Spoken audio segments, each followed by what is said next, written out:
Lisa Wade here with part 4 of the Art of Soulful Surrender. This part has to do with surrendering our fear of the future. Now, a lot of these, just with each of these conversations, it's like, yeah, easier said than done. And I get that. That's why surrender is something that's not typically our go-to, because easier said than done with most of these things. However, when we surrender our fear of the future, what we're also doing is surrendering our need to think we are in control and to try to control every single little outcome. All the hows, all the who's, what's, when's, who, what, when, where's, and why's. We give up being the puppet master, not to become the puppet, but to become a co-creator with the divine. We are operating in a system of free will. Now, some people will say every single thing's predetermined, has been decided for us, and it's just a matter of us going through the motions to make it play out. I'm not sure I believe that. Do I think that there are some major, soul contract type things that we are here to fulfill? Absolutely. And when we get here, we're given the opportunity to do that or not. We still have free will once we're here. If we don't get it right this time, my belief system is, hey, we have the opportunity to come back again to try to get it right next time. We are in a constant state of co-creation. Co-creation means that we play an active role. And we're going to talk about the actual equation for active surrender in the final video. But that also means we've got a team, a soul team, a team that we're co-creating with. We got God on our side, or whoever, whatever name you want to call the creative spirit, that creative energy. It's just waiting to be a teammate with us. When we try to hold all of the control all of the time, it doesn't really give spirit, the universe, whatever, an opportunity to play. It's like being on a football team and the quarterback never actually handing off or passing the ball ever, because the quarterback is convinced I'm the only player who can actually do anything on this team. The whole game's riding on me, and I've got to make every single play. What's the point of having a damn team if you never give up the ball? Pretty bad coaching too, if you ask me, if that's the case. Often we don't have coaches hanging around with us in life going, hey, how about you pass the ball this time? How about you hand it off? How about we all get in a huddle, you, your soul, God, whoever else is on your team in 3D or not. How about we huddle up, figure out what play are we going to run, who's in what position, how are we going to do this? We don't have to do this alone. But so often, we've got this death grip on the steering wheel, driving into the future, thinking we've got to control every single bump in the road and curve and everything else. When the truth is, not only do we not have control, we also don't have much joy when we're holding on, gripping that tight to thinking that we can dictate an outcome. What we are being asked to do with this is surrender our fear of the future. Surrender the thought that the future has to look any particular way that we've created in our very smart brain. Give up the thought that we have to do it all ourselves. And maybe even have a little faith that there's some pretty powerful energies who have our back, and that things may turn out even better and more amazing than our brain could have ever imagined on its own. When we have fear of the future, we tend to try to control. The more we try to control, the more we fall out of alignment with universal flow. The less we allow grace to actually flow to and through us, the less we allow that divine inspiration to be what drives and directs and supports us. It's a co-creation when we allow ourselves to see it that way. But when we're in a state of fear of the future, we often don't allow ourselves to see the co-creative aspect. So, can your faith be bigger than your fear? Can your faith be bigger than your fear? When we stay fixated on an unknown future, it tends to spark anxiety. It's unknown. There's fear, often affiliated with the unknown. It tends to spark anxiety. Sometimes when that anxiety is sparked, it also sparks a need for us to hold tighter and control more. Hunker down, do whatever. When our faith is bigger than our fear, two things happen. Number one, we actually become better at living in the present moment. When we are in the present moment, you right now, right this second, are you okay? Are you okay right now watching this? You probably are. You are probably okay right this second. When we start worrying about the future, that starts bringing a sense of not okayness into our now. And we can stop that at any time. We really can.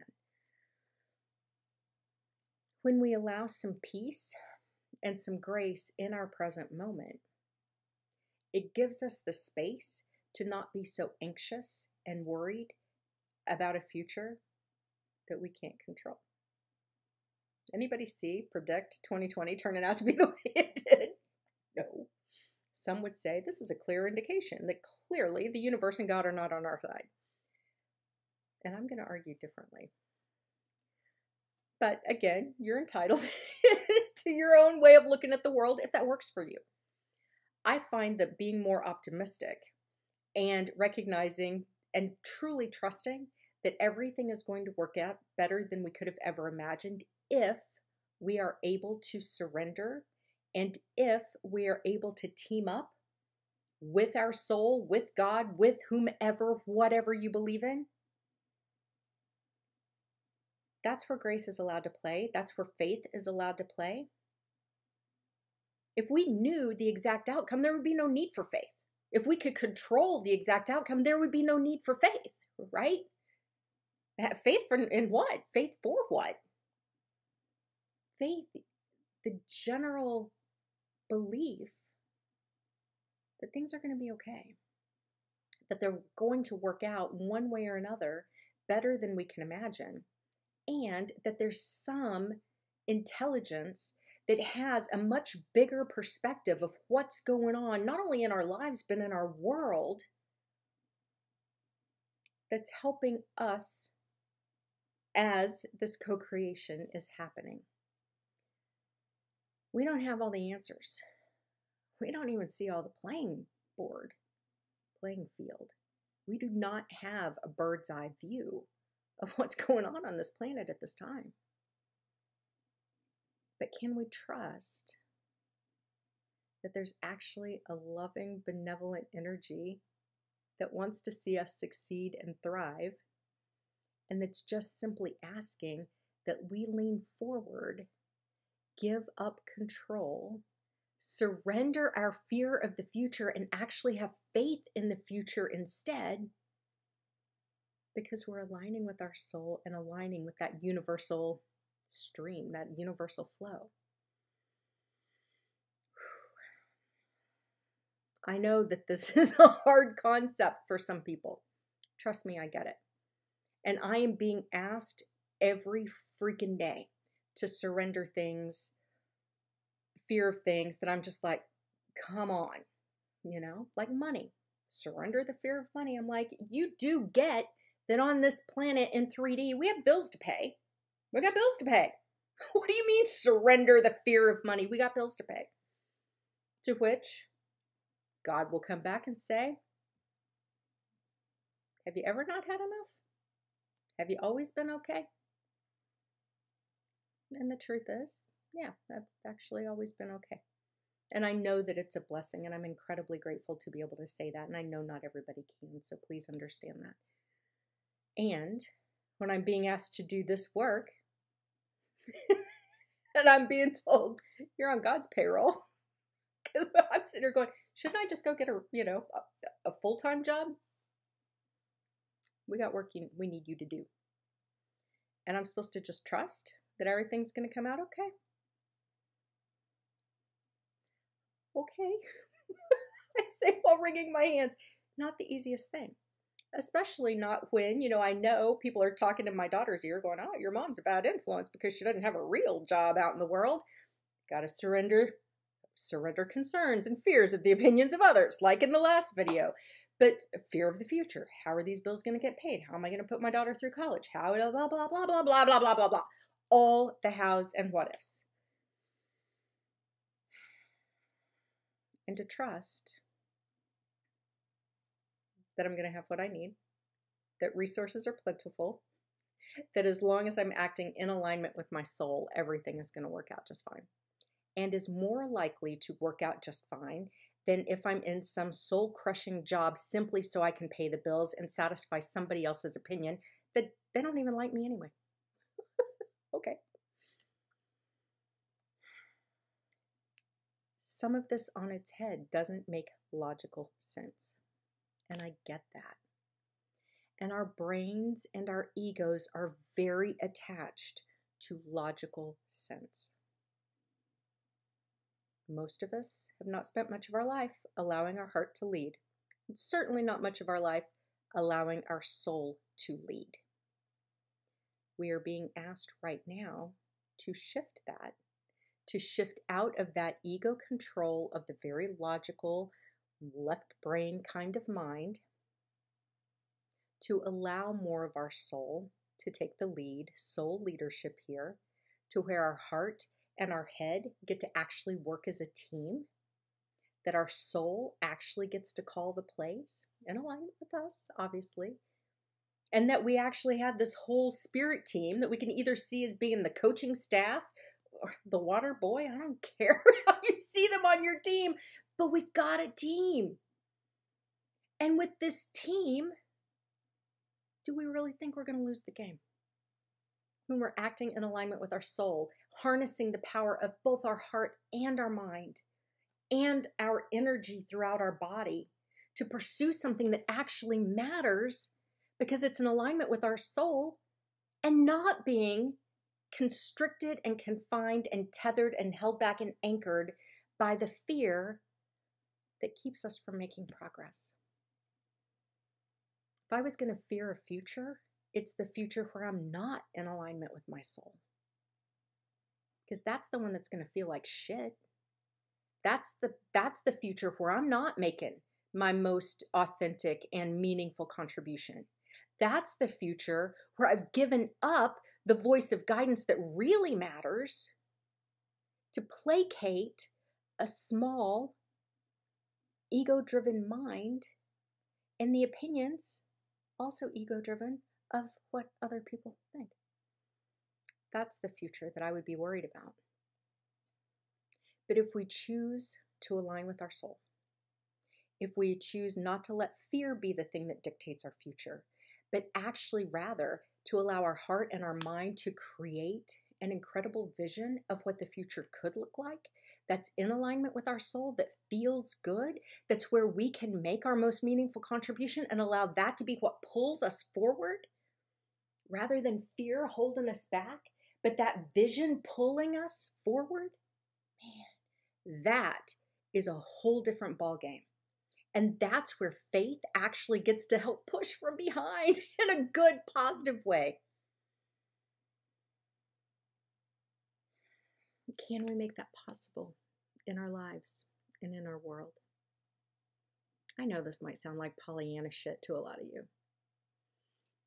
But I'm telling you, if 2020 has shown us anything, thinking that we know the next shoe that's going to drop, thinking that we can make plans and expect those plans to just go according, according to the to-do list. Let me check off all the milestones and do all the things without a little bit of faith, without a little bit of inspired vision or creativity, without some heart and passion and soul.